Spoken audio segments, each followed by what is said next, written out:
En la República Democrática del Congo, donde se intensifican cada vez más los enfrentamientos entre el ejército y grupos armados, entre los que se encuentran los rebeldes del M23, una de las 120 milicias que operan en el país y a la que el gobierno acusa de querer controlar territorio rico en minerales, mientras que los militantes afirman defender los derechos de un segmento de la población. 30 de junio de 1960, en Kinshasa se celebra el acto formal por el que se certifica la independencia de la República Democrática del Congo.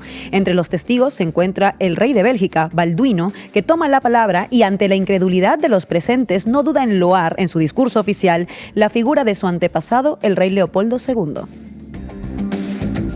Sin embargo, algo extraordinario ocurre cuando Balduino termina de hablar. Patrice Lumumba, el joven primer ministro, toma la palabra saltándose el protocolo para recordar al monarca y al pueblo belga que los congoleños no alcanzaron la independencia por la gracia magnánima de Bélgica, sino que esta fue el resultado del tesón, la fuerza, el sufrimiento, la lucha y la sangre de los congoleños.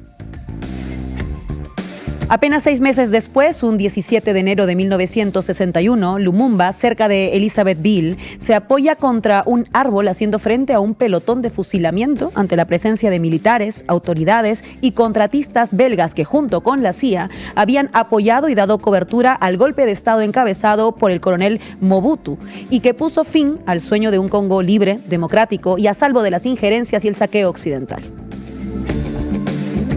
Esto escribía hace un tiempo Silvia Cosio en Contexto. Hoy hablamos del genocidio que se está perpetrando en el Congo y en Sudán ante el silencio de buena parte de los medios de comunicación. Bienvenidos y bienvenidas a La Base.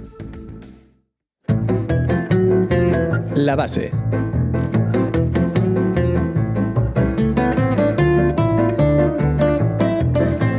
Muy buenas tardes. Pao, cuéntanos, ¿qué nos vas a contar ahora? Pues vamos a intentar arrojar un poco de luz sobre qué es lo que está pasando en la República Democrática del Congo, porque la sensación es un poco que aquí no nos terminamos de enterar de absolutamente nada, ¿no? Claro, y precisamente por eso, de hecho, Manu, me imagino que habrá sido complicado lo de analizar los medios de comunicación. Bueno, vamos a ver, por un lado, los grandes silencios que hay en los medios de comunicación sobre lo que sucede en la República Democrática del Congo o en Sudán y hasta qué punto leer los contenidos que sí hay pues sirve para entender regular lo que pasa allí. Ina, ¿qué nos traes? Bueno, vamos a ir a otro país de África que también está atravesando ya su tercera guerra civil, que está siendo absolutamente silenciada. Ya les contaré. Contaremos además hoy con Quindi Akeju, activista, investigadora y cofundadora del medio de comunicación Afrocolectiva. Arrancamos, Xavi. La base de datos. Dale, Paula. El de la República del Congo es un genocidio silencioso. Según la ONU, hoy allí casi 26 millones de personas precisan de asistencia humanitaria urgente. A finales de 2023 había más de 6,5 millones de personas desplazadas dentro del país. El riesgo epidemiológico a causa de la pobreza es altísimo y enfermedades como el cólera o el sarampión han aumentado hasta llegar a triplicar, por ejemplo, en el caso de esta última, el número de muertes con respecto a 2022 en 2023. Las ONGs advierten de que un cuarto de la población se encuentra en situación de desnutrición y, según UNICEF, solo durante los 3 primeros meses del año pasado se llegaron a registrar más de 38.000 casos de violencia sexual y de violencia de género. El número de personas asesinadas a manos de los grupos armados es directamente inestimable. Pero eso sí, se calcula que unos 6 millones de personas han muerto por causas derivadas del conflicto desde 1996. Sin embargo, parece una realidad a la que la mayoría de los medios de comunicación pues no le dan especial importancia, por no decir ninguna, una realidad de la que la ciudadanía común en países como España, pues por lo tanto entendemos y conocemos más bien poco, por no decir nada, que no forma parte, vamos, de nuestras preocupaciones políticas ni humanitarias cotidianas, ¿verdad? Claro, y eso puede que sea pues o porque nos pilla a desmano, porque queda demasiado lejos, aunque paradójicamente la provincia de Kivu se encuentre a menos kilómetros de Madrid que Washington, o quizá pueda que tenga algo que ver con aquello que decía John Agnew de que los mapas están llenos de imaginación. Por eso lo que afecta a las personas negras, sobre quienes tradicionalmente han pesado aquellos discursos deshumanizadores que hacían que fuesen consideradas de una categoría distinta, inferior, pues nos resultan ajenas, lejanas, opacas, a veces incluso exóticas. Sí, quizá por eso también pues, nuestra percepción de los territorios que habitan es las personas negras y las violencias que sufren en Europa nos importan menos, ¿no? Y quizá también por eso, en términos de política global, el racismo se recrudece hasta niveles extremos cuando más que racismo es directamente negrofobia, llegando al punto de ignorar por completo lo que les sucede a las personas negras, que es como si ni siquiera existieran. Pero la realidad dista mucho de pensar que se trata de algo que no tiene que ver con nosotros, empezando porque para entender lo que está sucediendo en el Congo es imprescindible tener en cuenta su historia de violencia colonial a manos de Bélgica. Sí, durante más de medio siglo XX, el rey Leopoldo II se dedicó a expoliar los recursos de la República Democrática del Congo antes de que fuera una república democrática, especialmente las de caucho y marfil, esclavizando a la población bajo un auténtico régimen de terror que ha llegado a ser calificado como apartheid.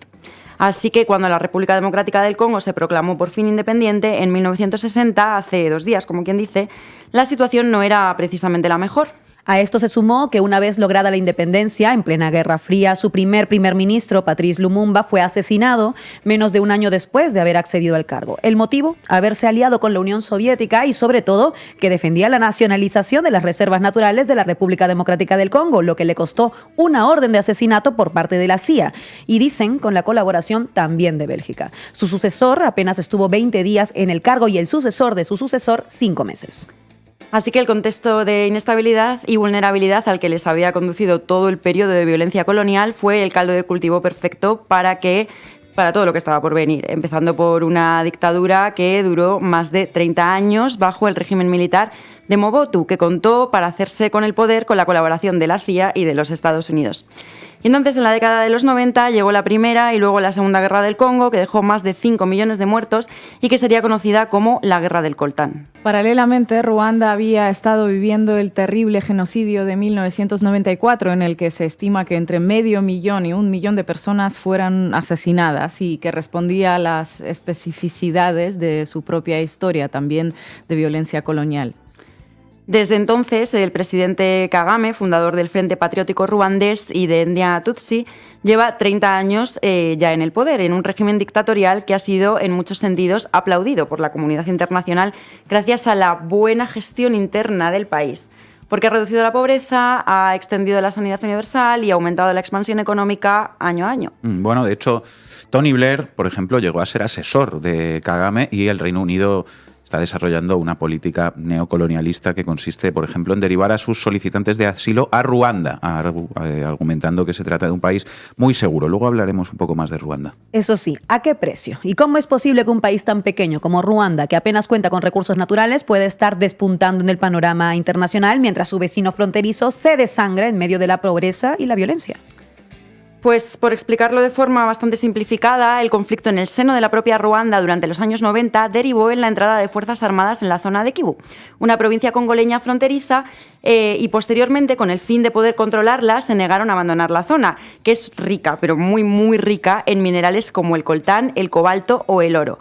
Minerales muy codiciados porque son absolutamente necesarios para la fabricación del material tecnológico, empezando por las baterías de nuestros teléfonos móviles. Ahí es cuando estalla definitivamente el conflicto de Ruanda con la República Democrática del Congo, que aunque se entremezcla con cuestiones étnicas y con los enfrentamientos históricos entre Hutus y Tutsis, encierra también una realidad globalmente transversal. Y es que desde entonces Ruanda, con la connivencia de la comunidad internacional, se ha dedicado básicamente a expoliar a la República Democrática del Congo, cuyas reservas pues llevan, como digo, explotando y a cuya población llevan sometiendo décadas y décadas para poder hacer negocios a base de exportar esos recursos naturales que en realidad Ruanda no posee en su propio territorio. Para ello, según han acreditado las Naciones Unidas, en multitud de ocasiones, Ruanda se ha dedicado a financiar a grupos armados como el M23, aunque el país lo niegue, que a menudo han sido vistos con material militar imposible de costear para un grupo rebelde por su cuenta, e incluso con material de las propias fuerzas de defensa ruandesas. Sí, bueno, y en todo esto el posicionamiento de la comunidad internacional en lo que respecta a Estados Unidos y a Europa, pues ha sido bastante blando, ¿no? Porque por un lado es verdad que la mayoría de potencias internacionales han reconocido la participación de Ruanda y la financiación del M23 y le han pedido a Ruanda, al país, firmeza para que cesen los ataques contra la población congoleña, Pero luego todas ellas, desde los Estados Unidos, Francia, el Reino Unido, en realidad son la cuna de grandes empresas que se benefician de la posibilidad de poder acceder a todos esos recursos, a todos esos minerales extraídos sin ningún tipo de control ni garantía, de forma mucho más barata y sin ninguna responsabilidad en materia de derechos humanos. Además, también parece que ha operado una especie de sentimiento de culpa en los países occidentales que ha llevado a asumir una posición injustamente laxa con el régimen de Kagame, por lo que los posicionamientos han resultado poco valientes, bastante cosméticos y muy inútiles. Sí, así es, sí. Hay ciertos países como Bélgica y Francia que de hecho han estado más preocupados por limpiar los trapos sucios de su propia historia, y con razón, que de poner fin al genocidio que está teniendo lugar en los Grandes Lagos. Vamos a ver, de hecho, este vídeo de Euronews. Nous avons tous abandonné. Todos abandonamos a cientos de miles de víctimas en ese infernal encierro, afirmó Macron. A posteriori, aunque los funcionarios franceses tuvieron la lucidez y la valentía de calificarlo de genocidio, Francia no supo sacar las consecuencias apropiadas. N'a pas su en tirer les conséquences appropriées. Alors, Así que hoy, de forma humilde y respetuosa ante ustedes, vengo a reconocer nuestras responsabilidades. ce jour, je viens reconnaître nos responsabilités. Y así pedía perdón Macron a Ruanda por el genocidio que había acontecido ahí, mientras con el Congo, pues bueno, los posicionamientos a veces no han sido tan firmes. En fin, por otro lado, en su día Obama promulgó la ley Dodd-Frank, según la cual las empresas debían dar cuenta de la procedencia de sus materias primas para garantizar que no se tratase de minerales procedentes del conflicto. Una ley que más tarde Trump quiso derogar y, aunque finalmente no lo hizo, pues hoy en día sigue siendo poco más que una declaración de responsabilidad social corporativa. Lo que sí que ha hecho recientemente Estados Unidos ha sido sancionar a 6 individuos con nombre y apellidos envueltos de forma acreditada en el conflicto, algo que ha motivado un acercamiento por parte del presidente de la República del Congo, Tshisekedi. La Unión Europea, por su parte, aplica desde el 1 de enero de 2021 la legislación sobre minerales de conflicto, que incluye el tántalo, el estaño, el tungsteno y el oro, pero no el cobalto ni el coltán. Además, aunque es de aplicación directa en los estados, al tratarse de un reglamento, no incluye sanciones en caso de incumplimiento y apenas ha tenido un impacto real. Bueno, y a todo esto pues se suma que además Ruanda juega el papel de policía de África frente a los grupos armados del ISIS, algo que también es muy conveniente para los países europeos y para Estados Unidos. Y de hecho, durante muchos años Estados Unidos pues ha mantenido convenios militares con Ruanda que alcanzaban casi los $200 millones, y las relaciones comerciales entre el régimen de Kagame y los países del norte global son bastante variadas y voluminosas en términos económicos, habiendo llegado a ser denominado el Silicon Valley africano. Bueno, el descontento que sienten hacia el papel que están jugando las potencias europeas, porque será tanto el gobierno congoleño de Félix Tshisekedi como la población civil, pues lo han dejado claro en numerosas ocasiones. El año pasado, por ejemplo, Tshisekedi reprendió directamente a Macron durante su gira por África con estas palabras.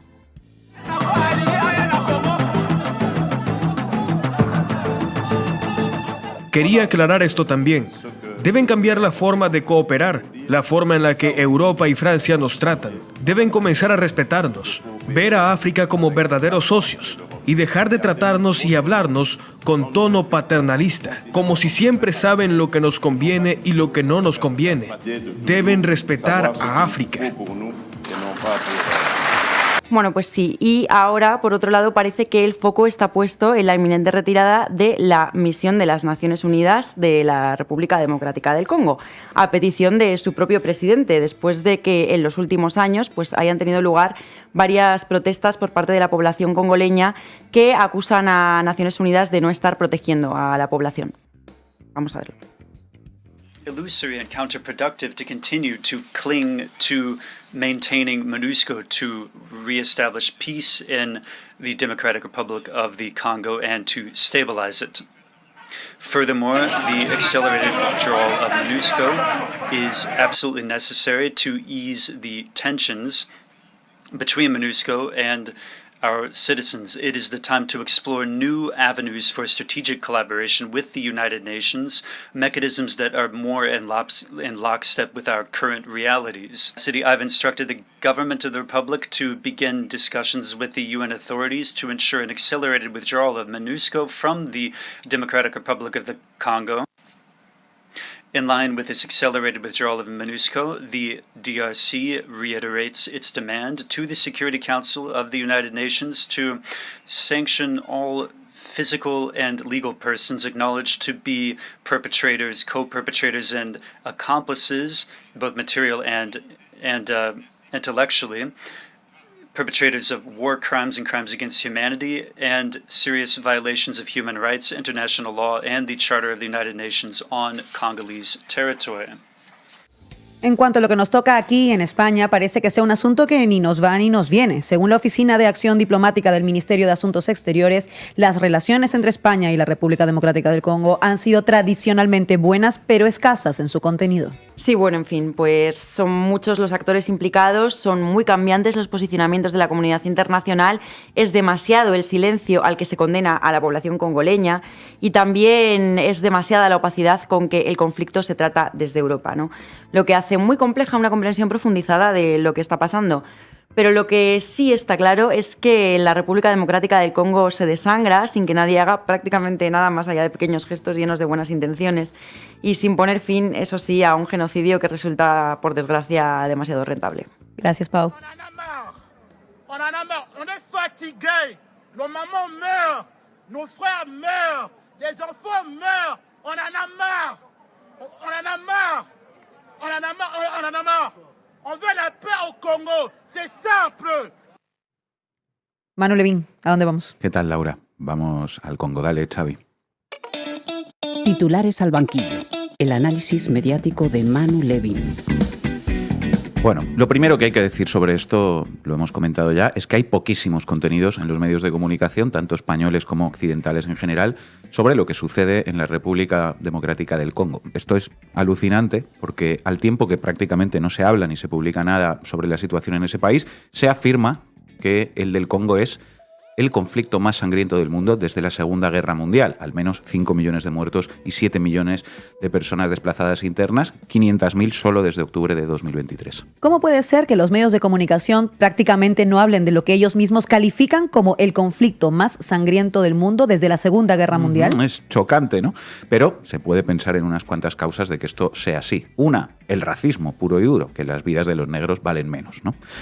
Dos, todos los lugares comunes, también vinculados al racismo en el fondo, que existen sobre países como la República Democrática del Congo, que son pobres, que hay muchos grupos armados, caos, desorden, que viven sumidos en una violencia endémica, que es lo típico allí, ¿no? Como la tortilla de patatas, etcétera, etcétera.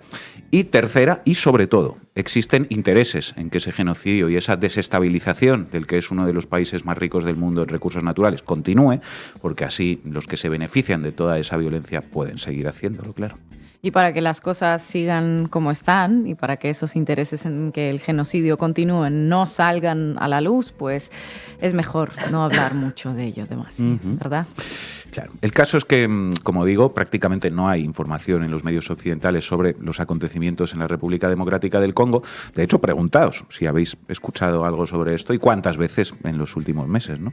Bueno, algo hubo el mes pasado, ¿no? Cuando los jugadores de la selección de fútbol congoleña hicieron un gesto en un partido, pero poco más, ¿no? Justo el 8 de febrero, justo antes de disputar la semifinal de la Copa de África contra Costa de Marfil, los jugadores de la selección de fútbol de la República Democrática del Congo hicieron todos a la vez un gesto tapándose la boca y apuntándose a la cabeza con los dedos a modo de pistola para denunciar el genocidio en su país, y medios como el 20 Minutos, por ejemplo, lo publicaron en la sección de fútbol. El emotivo gesto de República Democrática del Congo en la Copa de África. Todos ven las masacres, pero guardan silencio. También trascendió en aquel momento una publicación en redes del jugador internacional congoleño y también jugador del Betis, Cédric Bakambu.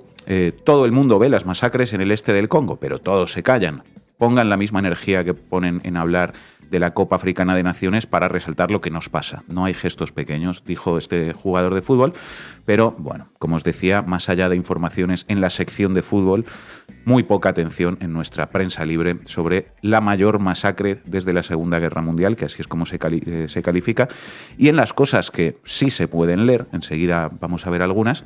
Lo que es muy difícil encontrar son las causas profundas de lo que pasa en la República Democrática del Congo, los actores en conflicto, quiénes tienen detrás a su vez esos actores, por qué intereses, bueno, algunos de los elementos que mencionaba Paola hace unos minutos.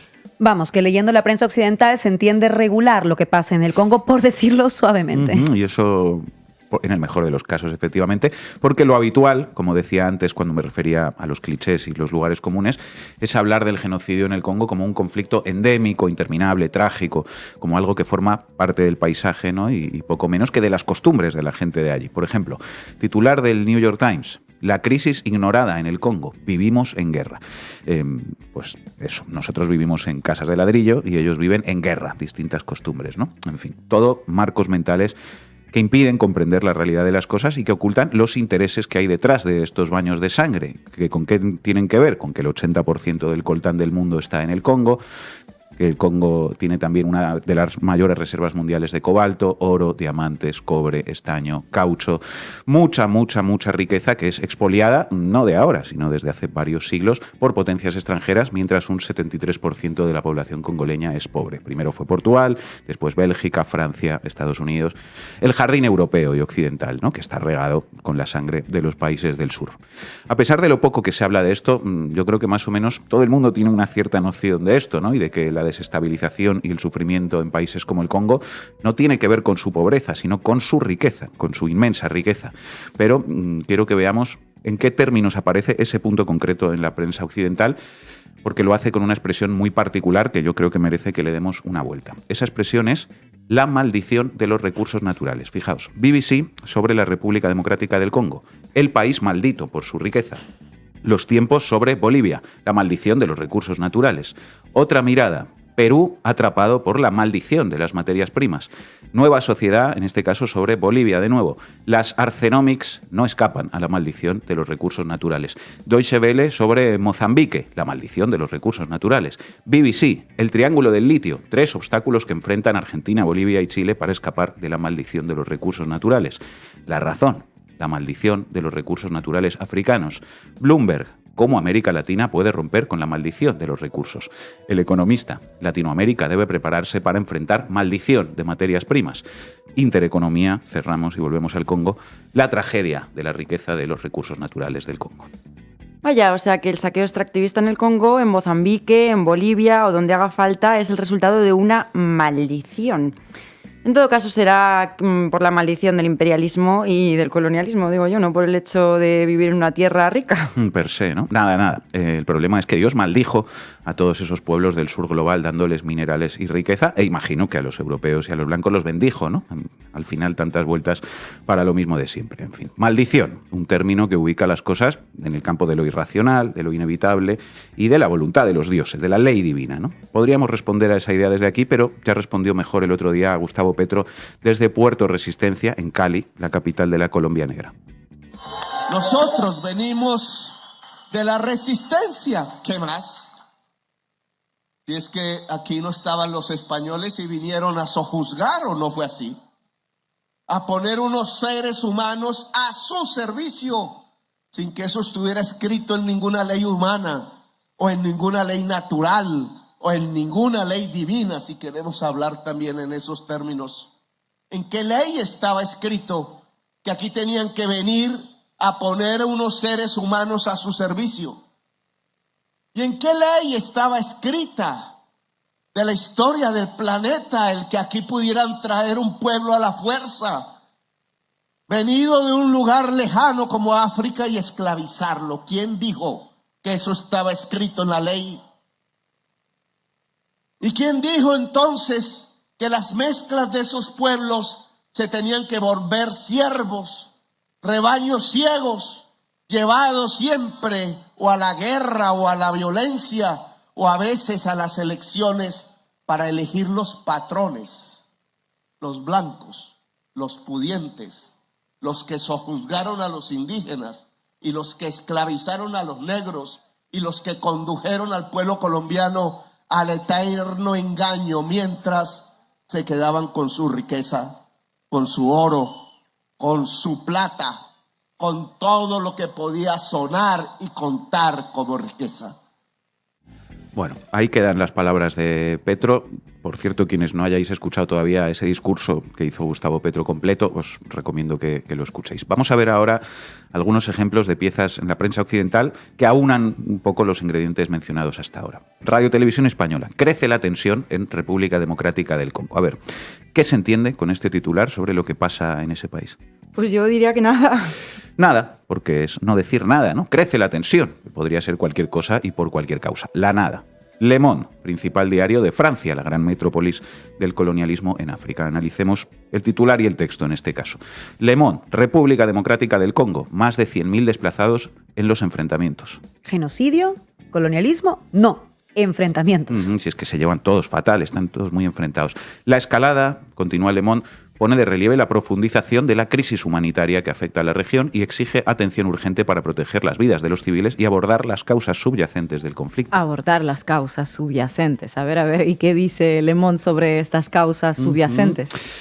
Nada, 0 unidades de causas subyacentes, será en otra ocasión. Fijaos ahora en la fotografía de esta misma pieza y sobre todo en el pie de foto. Dice el pie de foto: niños congoleños desplazados se encuentran en un nuevo sitio después de huir de sus aldeas tras los enfrentamientos entre los rebeldes del M23 y las Fuerzas Armadas de la República Democrática del Congo en Sake, República Democrática del Congo, el 6 de febrero de 2024. Bueno, todo sigue siendo bastante indeterminado, ¿no? Enfrentamientos, etcétera, pero aquí ya se menciona quiénes son las fuerzas en conflicto. De un lado, el ejército regular congoleño, es decir, el Estado, y de otro, un grupo llamado M23, al que se califica como rebeldes.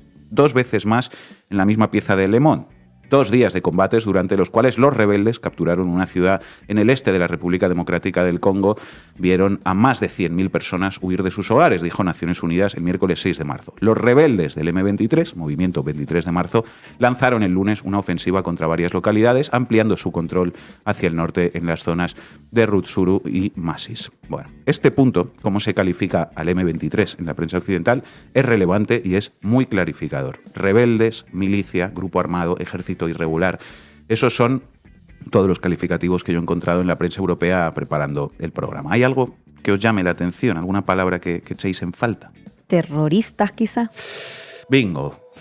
Terroristas. En el discurso mediático occidental se adjudica con absoluta ligereza el término terroristas a todo Dios, activistas contra el cambio climático, quemar una papelera en una protesta, Puigdemont, pero qué casualidad, ¿no? Y qué revelador es que a un grupo armado que siembra el caos en República Democrática del Congo no se le llame terroristas, sino rebeldes, ¿verdad? Lo digo muy claramente. Cuando lean en la prensa occidental llamar rebeldes a grupos armados que desestabilizan países del sur global, sospechen y tengan claro que esos grupos cuentan con el apoyo, ya sea por acción o por omisión, de las potencias de Occidente. Es un ejercicio muy fácil, muy sencillo, infalible y que ayuda siempre a entender un poquito mejor las cosas que suceden. ¿Se les llama terroristas? Son sus hijos de puta, los enemigos del jardín europeo. ¿Se les llama rebeldes? Entonces son nuestros hijos de puta. Por lo demás, la pieza de Le Monde no menciona a Estados Unidos, ni a Francia, ni a Europa, ni los recursos naturales, ni nada de nada. República Democrática del Congo, más de 100.000 desplazados en los enfrentamientos. A quien sí se menciona en algunas piezas como el villano de lo que sucede en el Congo, avanzamos a un siguiente punto del análisis, es a Ruanda, otro país africano, por su apoyo demostrado a los rebeldes, entre comillas, del M23, que es algo que ha llevado a Ruanda y a la República Democrática del Congo al borde de la guerra directa. Lo que no se menciona casi nunca es cuáles son las alianzas de Ruanda y preguntarse por qué, por cuáles son, es lo que cierra el círculo, ¿no? Aquí. Empecemos por el final. Os voy a leer una de las poquísimas informaciones que he encontrado en las que sí se habla de con quiénes se alinea Ruanda en la arena internacional. RFI. Titular: los intereses internacionales detrás del conflicto en el este de la República Democrática del Congo. Y dice esta pieza: RFI entrevistó a Shimpanga Matala, profesor de Relaciones Internacionales de la Universidad de Lubumbashi. Considera que el M23 es una forma de blanquear la ofensiva ruandesa disfrazándola de grupo rebelde. Lo que se llama M23 no son rebeldes congoleños, son soldados ruandeses establecidos en el este del Congo para proceder al pillaje y al robo de materias primas. Pero han conseguido integrar en su grupo a unos congoleños corruptos para hacer que el movimiento sea considerado como congoleño, dice este analista, pero no es congoleño, es ruandés. Matala defiende la tesis, dice RFI, de que detrás hay una lucha encubierta de Ruanda por los recursos minerales de la zona. La ONU ha condenado la última ofensiva del M23, pero desde la República Democrática del Congo se entiende que actúan con cierta tolerancia de parte de grandes potencias occidentales. Actúan con cierta tolerancia de grandes potencias occidentales. Por ello, Kinshasa aprobó la llegada de tropas interafricanas encabezadas por Sudáfrica. Y es que la lucha de intereses, dice RFI, ha provocado que el conflicto se internacionalice tanto dentro como fuera del continente. El problema ya se está internacionalizando. No es un problema regional, Es un problema internacional porque Sudáfrica se ha dado cuenta de que detrás de Ruanda está Occidente. Sudáfrica forma parte de los BRICS, donde están Rusia y China, y quiere hacer un contrapeso. El conflicto se podía haber resuelto condenando a Ruanda, pero se está internacionalizando y no sabemos a dónde puede llegar. Bueno, pues así se entiende un poquito mejor, ¿no? Creo yo, cuando al fin aparecen los elementos clave en los medios de comunicación. Una última pieza que quiero que analicemos hoy y que muestra en qué términos aparece el sujeto potencias occidentales cuando sí aparece en las informaciones sobre el Congo. Noticia en la Deutsche Welle, medio público alemán. La violencia en el este del Congo despierta resentimiento contra Occidente. Los combates en la provincia de Kivu Norte, en el Congo, han desplazado a miles de personas y han provocado nuevas protestas. Muchos congoleños culpan de la violencia a las Naciones Unidas y las potencias occidentales. Los expertos dicen que esto es engañoso. Se cree ampliamente que Ruanda apoya al M23, aunque el gobierno de Kigali ha negado rotundamente la acusación. ¿A quién culpar?, se pregunta Deutsche Welle. Crece el resentimiento entre la población contra organizaciones internacionales como la misión de la ONU en el Congo, MONUSCO, considerada al menos parcialmente responsable de la situación. Un residente de Sake contó a Deutsche Welle cómo algunas personas atacaron vehículos de tropas internacionales. Cuando llegaron a la rotonda de Sake, la gente los detuvo diciendo que estaban del lado de la M23. Comenzaron a tirar piedras a los coches de la MONUSCO. En Kinshasa, la capital del Congo, 2.000 kilómetros al oeste, feroces protestas se han dirigido no solo a la sede de la MONUSCO, sino también a las embajadas de Francia y Estados Unidos, entre otras. Los congoleños saben que sus enemigos son las potencias occidentales, pero por suerte hay unos expertos occidentales en Le Monde que están aquí para explicarles que eso es engañoso, que nada de Francia ni Estados Unidos y que por favor no sean tan resentidos.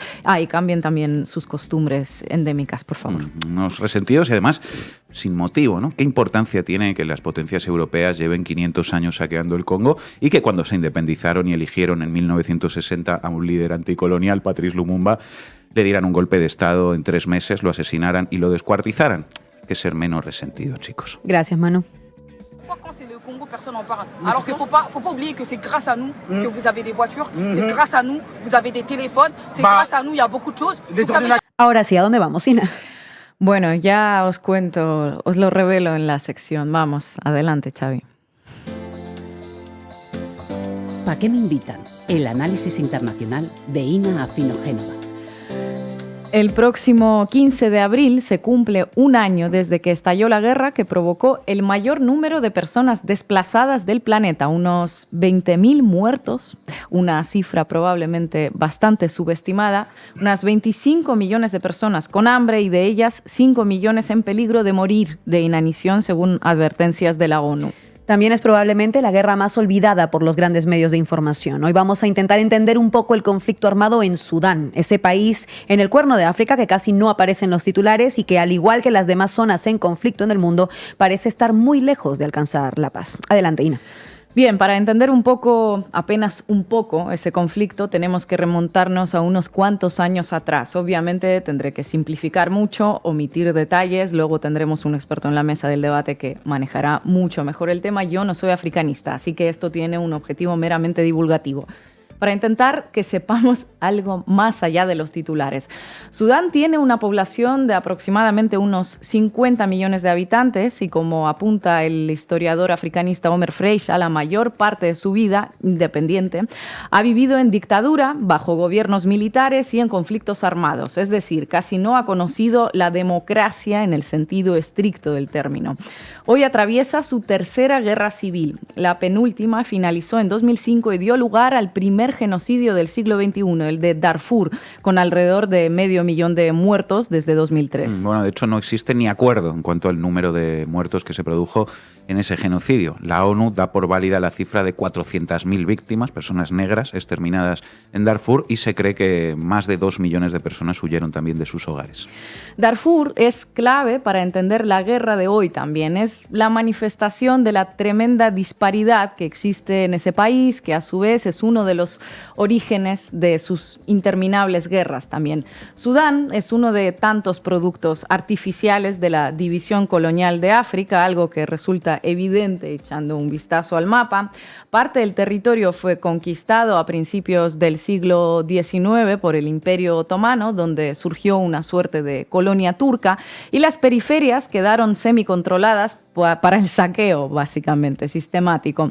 Así, los conflictos entre el norte y el sur, entre distintos grupos étnicos, la población arabizada y los africanos negros de la zona, dieron como resultado hasta 1 millón de muertos entre 1955 y 2005.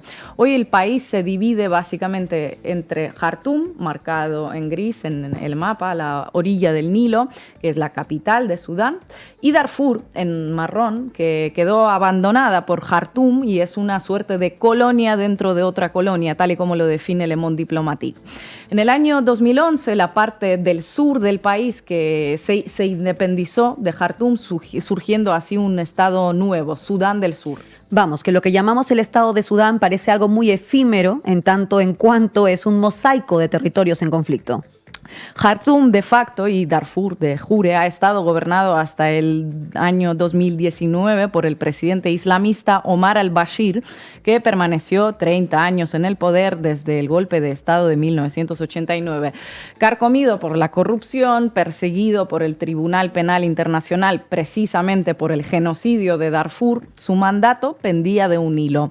En 2019, tras unas enormes manifestaciones populares reprimidas brutalmente, se da una incómoda alianza entre dos grupos militares, las FAS, las Fuerzas Armadas de Sudán, y las Fuerzas de Reacción Rápida.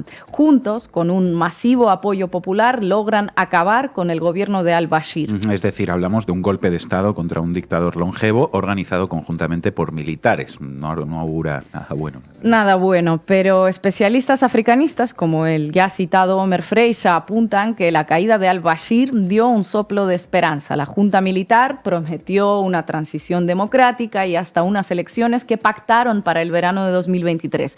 Incluso la ONU estableció en 2020 la misión integrada de asistencia para la transición en Sudán, que buscaba acompañar al país en su camino hacia la democracia. Pero ya sabemos que de las juntas militares no suele salir nada bueno ni democrático. La alianza de los golpistas fue meramente circunstancial, así que 2 años después del derrocamiento de al-Bashir, en octubre de 2021, un señor de la guerra, el general Abdel Fattah al-Burhan de las FAS, las Fuerzas Armadas de Sudán, da un golpe que hunde todo ese prometido proceso de transición y allana el camino a la tercera guerra civil que están viviendo ahora mismo. Las FAS, las Fuerzas Armadas, que son unas fuerzas esencialmente árabes de Jartum, están ahora enfrentados con sus antaño aliados coyunturales, la Fuerza de Reacción Rápida, liderada por otro señor de la guerra, Mohamed Hamdan, que participó, es oriundo de Darfur, se financia con su oro, participó en el genocidio y es conocido por el alias Hemeti.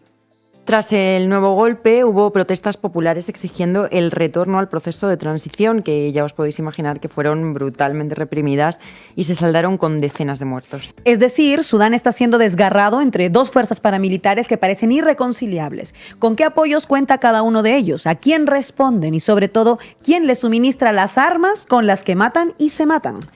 El presidente de facto es el golpista de las Fuerzas Armadas de Sudán, Abdel Fattah al-Burhan. Es considerado presidente de facto básicamente porque Washington le dio el visto bueno. Ahí lo veis dando un discurso frente a la Asamblea General de la ONU. En enero de 2022 fue avalado por Estados Unidos cuando la subsecretaria de Estado de Asuntos Africanos, Mary Catherine Fee, visitó Jartum. También tiene apoyo de Egipto, del general al-Sisi. Un milico que llegó a través de un golpe apoyando a otro milico que hizo un golpe. Así es, Egipto también es aliado de Jartum por un litigio por el uso de las aguas del Nilo contra Etiopía, que construye una gigantesca represa en el Nilo Azul y que compromete los intereses egipcios en la zona. Vale, pero ¿y al otro señor de la guerra, al de Darfur, quién lo apoya? En un momento dado se habló, por supuesto, de Rusia. Rusia buscaba instalar una base militar en el puerto de Sudán, ya con el viejo dictador al-Bashir, y los golpistas complicaron la tarea. El presidente de facto, al-Burhan, apoyado por Washington, obviamente dio marcha atrás, así que parece que se dio una alianza entre el extinto Wagner y las fuerzas de reacción rápida de Hemeti. Pero ahora mismo el papel principal en el apoyo de las fuerzas de reacción rápida lo desempeñan los Emiratos Árabes Estados Unidos, que a su vez enfrentan a Egipto en la región. Así, gracias a la activa colaboración de Egipto y Emiratos Árabes Unidos y con el visto bueno de Estados Unidos, se sostiene en Sudán una guerra que expulsó a más de 8 millones de personas de sus casas, provocó la muerte de como mínimo 20.000 civiles y amenaza con matar de hambre a otros 5 millones. Gracias a la colaboración de Egipto, Emiratos Árabes y el visto bueno de Estados Unidos y a la casi habitual ya inacción de la comunidad internacional. Así es, se han dado en este tiempo una serie de intentos de pacificación. Desde mayo de 2023 se celebran unas conversaciones en Jeddah que no llevan a nada. La descomposición del Estado, mientras tanto, es brutal. La economía está desmoronada. Además, con la independencia en 2011 del Sudán del Sur, el país perdió el 75% de su producción petrolera. Desde entonces, la situación económica solo ha ido a peor. La tasa de inflación se mantiene a lo largo de años por encima del 150%. En 2023 se proyecta una cifra del 173%, es menos que en Argentina, pero aún así Sudán es uno de los países más castigados del mundo por la inflación. Entre 2020 y 2022, el Banco Mundial y la Unión Europea condonaron parcialmente la deuda externa de Sudán, superior a 60.000 millones de euros, pero eso no frenó el colapso económico. Y ahora los organismos internacionales advierten de una inminente hambruna, como hemos dicho. En resumen, el país encadena masacres, saqueos, torturas, violaciones, hambrunas y, volvemos a repetir, no es nada que surge sin más, no es una maldición. Ningún país nace condenado a vivir sumido en la violencia permanente. Pero la combinación entre la colonización y una descolonización chapucera, por usar un eufemismo, el absoluto desinterés internacional hacia lo que sucede ahí y sobre todo un caos sistémico alimentado por el tráfico global de armas, multiplica la descomposición de esos estados, que son estados fallidos, como Sudán o como Haití. No se puede hablar de traerles democracia, valores, cuando hay una industria armamentística y de expolio de riquezas interesada en mantener las cosas tal y como están y tal como han estado a lo largo de décadas, si no siglos. Muchas gracias, Ina. Nilienda kule kwanza juu machere nafunguliwa kumwingine niko ifale nione kwanza na mimi na nilikuwa pendelea nitumike kazi juu na mimi nijenge ta nyumba yangu. Nilianza tumika ya kwanza, niliingia mshimo ya kwanza, nikaanza tumika. Hoy contamos con Quindi Akeju, activista, investigadora y cofundadora del medio de comunicación Afrocolectiva. Muchas gracias, Quindi, por atender a la base. Hola, encantada. La primera pregunta que te haría es, ¿cuál es el papel de las potencias occidentales en lo que está pasando en la República Democrática del Congo? Sí, pues es muy buena pregunta porque en la mayor parte de Occidente la República Democrática del Congo es retratada como este país que está sumido en la pobreza, ¿no? Sin mirar las condiciones estructurales que son las que perpetúan este estado de empobrecimiento en el país. Para analizar correctamente lo que está pasando en la República Democrática del Congo, debemos analizarlo en relación con la creciente industria tecnológica y el consumismo occidental, que es el que repercute directamente en las vidas de las personas, sobre todo en el este de República Democrática del Congo. Actualmente, las mayores empresas beneficiarias del coltán, que es un mineral que se utiliza para construir todos los materiales electrónicos que forman parte de los aparatos electrónicos, como los micrófonos, las cámaras, los móviles, incluso las baterías de litio, etcétera, etcétera. Son empresas como Apple, Google, Tesla, Microsoft, es decir, empresas que en su mayoría son de Estados Unidos.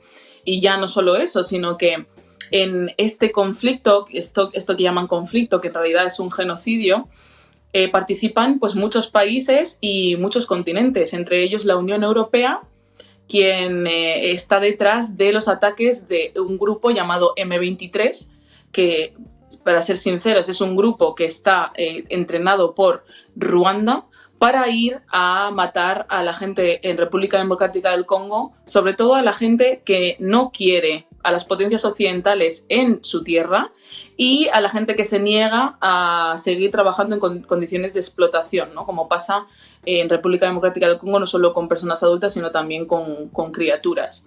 No solo la Unión Europea, he mencionado antes los Estados Unidos, pero es que además hay algo muy interesante, ¿no? En todo esto de que se retrate a la República Democrática del Congo como este país empobrecido, las potencias occidentales, jamás toman responsabilidad en lo que les toca. Incluso cuando es hora de usar la justicia, que sabemos que también la justicia es colonial, para ello, ¿no? En 2019, 14 familias denunciaron a estas empresas que he mencionado antes, que son estadounidenses, porque denunciaban sobre todo las madres que los hijos, las niñas que iban a trabajar en las minas, pues venían con brazos amputados o sufrían condiciones de salud totalmente desastrosas o en el peor de los casos acababan muertas por las condiciones en las que trabajaban. Hace poco, la semana pasada, un tribunal de los Estados Unidos dio la razón a las compañías y las empresas que explotan a las personas en República Democrática del Congo, ¿no? Como dando a entender de nuevo que estas condiciones estructurales de las que estamos hablando no son importantes para ellos, ¿no? Bueno, más que no son importantes, es más que no se quieren responsabilizar. Wendy, buenas tardes, muchas gracias por estar aquí.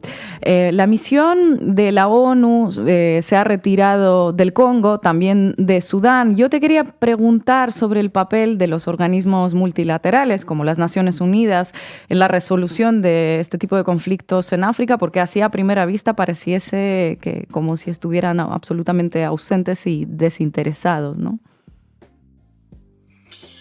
Bueno, ausentes no están, desinteresados igual, un poco. Bueno, teniendo en cuenta que en el 61 las Naciones Unidas son también los que apoyan el asesinato de Patrice Lumumba, que Patrice Lumumba es el primer presidente de la República Democrática del Congo, democráticamente electo, y que era un panafricanista que quería lo mejor para los intereses de su pueblo, ¿vale? Teniendo en cuenta esto, bueno, es un poco imposible pensar en el papel de las Naciones Unidas en relación a este genocidio, que es un papel que es de presencia absoluta. Por eso decía lo de que sí que están presentes, ¿no? Muchas personas en República Democrática del Congo nos han informado, porque trabajamos con gente que está directamente en el este de República del Congo, nos han informado de cómo la población activamente está denunciando que estos peacemakers, que son los guardadores de la paz de las Naciones Unidas, son estos grupos que asesinan o incluso abusan de gente que está en contra de las potencias extranjeras, que acaban también perpetuando la situación de empobrecimiento en República Democrática del Congo. O sea, son estas mismas fuerzas de las Naciones Unidas las que están yendo en detrimento de la población local de República Democrática del Congo y están apoyando, lógicamente, esta explotación colonial que se hace de los recursos y de la gente. Buenas tardes, muchas gracias por atendernos. Aquí Manu Levin, ya me han pinchado los compañeros de realización.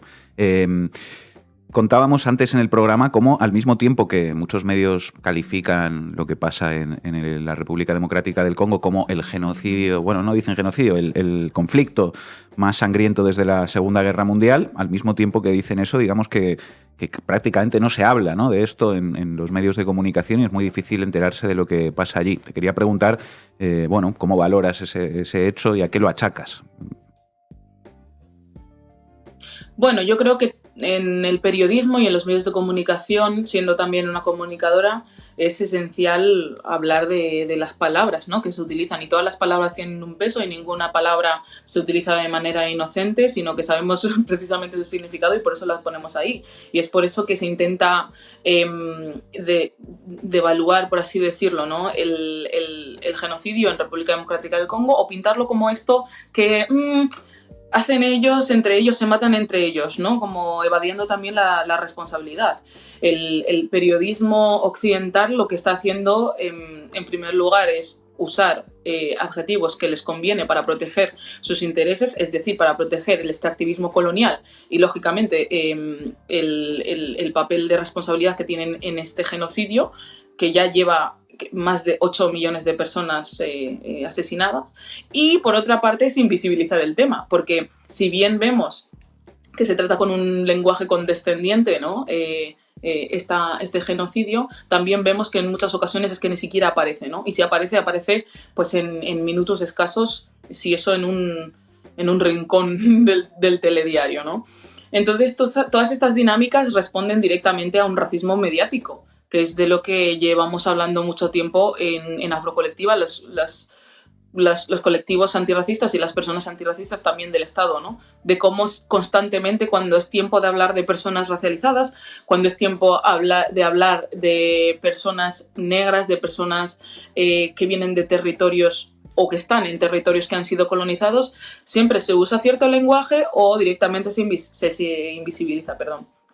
Entonces, sí, yo creo que responde al racismo mediático y sobre todo a un no querer responsabilizarse, ¿no? Y los medios aquí juegan un papel fundamental en ampliar la información, en dar información veraz, responsable y que responda lógicamente a las realidades que suceden en el territorio. Lo que pasa en República Democrática del Congo es una pasada ver cómo en ciertos medios es que se invisibiliza totalmente o se pinta de otra manera. Tú mismo has hablado, ¿no?, de cómo se utiliza la palabra grupos armados, no se usa la palabra terrorismo. Bueno, no se habla, por ejemplo, del papel que tiene Israel en este genocidio, que no es un conflicto, que pasa en República Democrática del Congo, porque Israel está directamente también relacionado con este genocidio.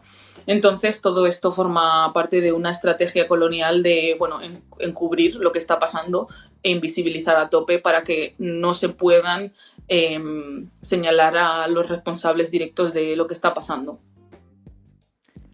Hola, Quindi, encantada de saludarte, muchas gracias por atendernos.